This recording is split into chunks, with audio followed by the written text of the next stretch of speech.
how to see sent follow request on Instagram. In this video, I'm going to show you how to see a list of your pending follower requests. So follower requests you sent to someone else within the Instagram app on your iPhone, Android phone, or Samsung phone. And if this video helps you, please consider giving it a like and also subscribe to my channel because that really helps me out. So unfortunately, Instagram doesn't really make this that easy. There is no section we can go to see our sent follower request. So in order to do this, we have to do a workaround. And all we need to do is navigate to your Instagram profile, then select the three lines in the top right. Once the settings open up, select Account Center. Once in Account Center, select your information and permissions, and then export your information. So what we need to do is request our information from Instagram, and in that information, we could see our sent follow request. So go ahead and select Create Export, then select your Instagram account. After that, select Export to Device. Then in here, there's a couple different changes we can make. The date range, select the date range, and choose the date range that has the sent friend request that you want to see. Now keep in mind, the bigger the date range, the longer it'll take to actually download your information. So just select what you want to see. After that, select Customize Information.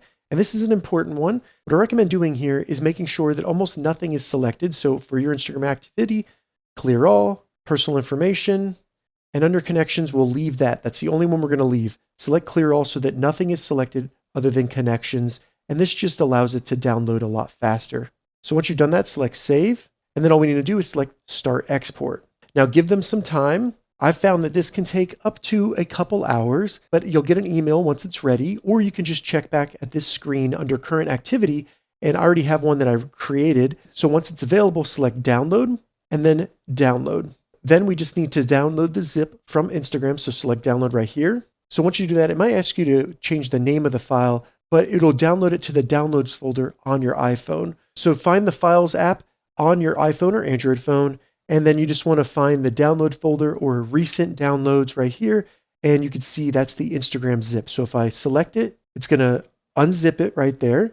And then I can select the folder. And in here, I just need to go to Connections and then Followers and Following. Once in here, you'll see pending follow requests. Select that. And then all you need to do is pinch and zoom, and it'll show you the accounts that you have a pending follow request on in the time frame that you selected. So in here, you get the username. If you want to cancel that friend request, all you need to do is find that username within the Instagram app and select Cancel Request, and then you'll no longer be pending that request. If this video helped you, give it a thumbs up, and please consider subscribing to my channel.